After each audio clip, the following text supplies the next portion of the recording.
बिस्मिल्लाहिर्रहमानिर्रहीम।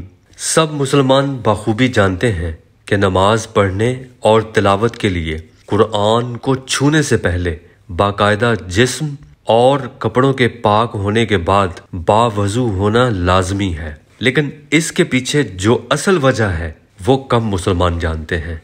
अल्लाह ताला की ज़ाते अक़दस बेइंतहा पाक है। उसकी शानो अज़मत और पाकीज़ा कुदरत का इल्म रखने वालों को इस बात का इल्म है कि अल्लाह पाक अपनी निगाहे करम जिस तरफ कर ले तो वो पूरी समत पाक हो जाती है। तो जरा सोचें उस ज़ाते बारी ताला का ये कलाम किस कदर पाक होगा। और मजीद ये कि ये कलाम इलाही हजूर पाक सल्लल्लाहु अलैहि वसल्लम के पाक और लतीफ़ कल्ब मुबारक से मस शुदा है। फिर आप सल्लल्लाहु अलैहि वसल्लम की पाक जुबान मुबारक से अदा हुआ है। अब इस कलाम इलाही की कदर व मंजिलत के एहसास और इदराक का नसीब होना आपके मुकद्दर पर है। अब आप ये समझ लें कि जिस्म का बावजू होना किस लिए अहम है और दिल का वजू करना क्यों जरूरी है।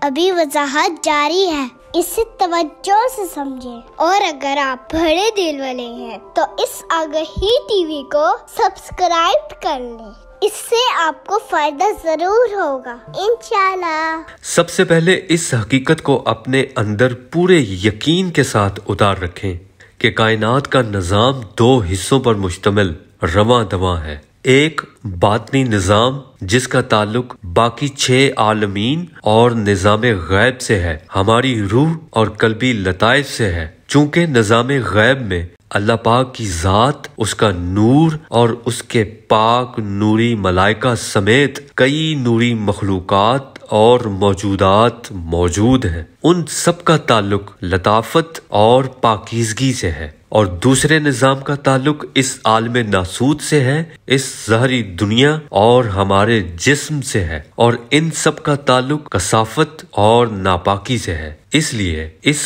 कसीफ निज़ाम ज़हर में तहारत व पाकीज़गी और नजासत व गलाजत की जिद मौजूद है। और नजासत का ताल्लुक इंसान के जिस्म से ही नहीं, इंसान के बातन से भी है। अब हर कोई अपनी जिस्मानी नजासत दूर करने का फन तो जानता है, लेकिन बातन की गलाजत दूर करने का तरीका नहीं जानता। जानेगा भी कैसे जब उसका ध्यान उसकी बातनी गंदगी और नापाकी की तरफ जाएगा ही नहीं। बहरहाल इंसान की नफसानी ख्वाहिशात उसे बुराइयों और गुनाहों से दोचार रखती है और दिल पर गुनाहों के स्याह धब्बे और शैतानी वसवसों की गलाजत से बातन भरता रहता है, जो पूरे बातन में बदबू फैला देता है। मादी निजासत और ज़हरी गंदगियों की तरह कुफर, शिर्क, निफाक और दीन से मुनाफकत भी दिल को आलूदा और सख्त करती है। बज़ाहिर मुसलमान साफ कपड़े, पाक जिस्म और बावजू होकर नमाज रोजा करता है, लेकिन उसका बातन और जिस्मानी अज़लात और खून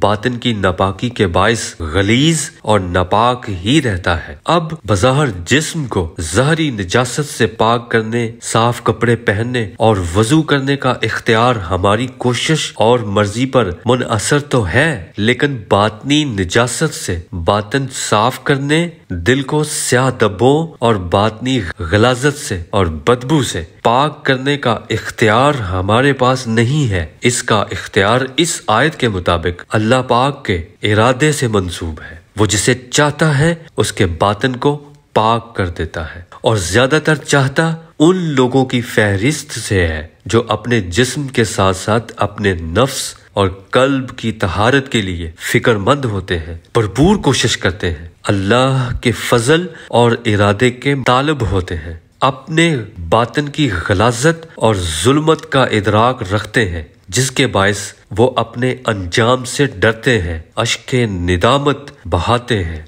अब बातन पाक होना, दिल का साफ होना और बावजू होना क्यों जरूरी है? वो इस आयत के मुताबिक इसलिए जरूरी है कि जन्नत पाक लतीफ जगह है और वो इनाम हर उस शख्स का है जो पाक होगा, और जो ज़ाहिर और बातन दोनों से पाक नहीं होगा वो इस आयत के मुताबिक जन्नत में नहीं जा सकेगा, बल्कि उसका ठिकाना जहन्नम होगा।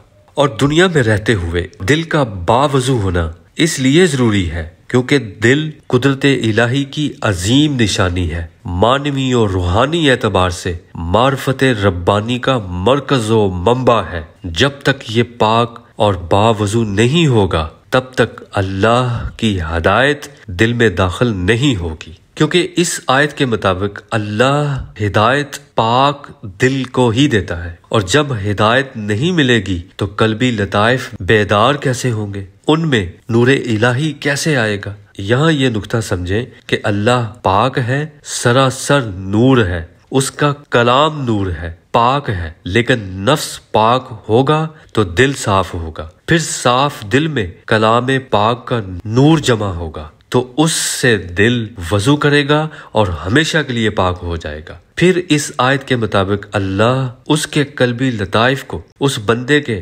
سینے میں پھیلا کر اس کا سینہ کشادہ کر دے گا اور اپنا نور اس کے قلبی لطائف کو دے کر اپنی نعمتیں عام کرتے ہوئے نظام ظاہر و باطن کے دروازے کھول دیتا ہے۔ لیکن جو اس مقام پر نہیں پہنچ پاتے لیکن طالب ہوتے ہیں، امیدوار ہوتے ہیں، ان کے لیے اس آیت میں اللہ پاک نے فرما رکھا ہے کہ تب تک آپ اس عمل پر کامل ہو جائیں، وہ یقیناً عنقریب آپ کو پاک کر دے گا۔ اس کے برعکس جو لوگ جاننے کے باوجود اپنی باطنی ناپاکی اور غلیظ دلوں کے ساتھ بے فکری اور غفلت میں جیے جا رہے ہیں، ان کے لیے قرآن نے فرما رکھا ہے کہ اللہ پاک کا ارادہ ان کے دلوں کو صاف کرنے کا نہیں، ان کے لیے دنیا میں غیبی رسوائی اور ذلت ہے اور آخرت میں ان کے لیے بڑی سخت سزا ہے۔ آگہی ٹی وی کے ویڈیوز کو لائک کریں، کمنٹس کریں، شیئر کریں۔ شکریہ۔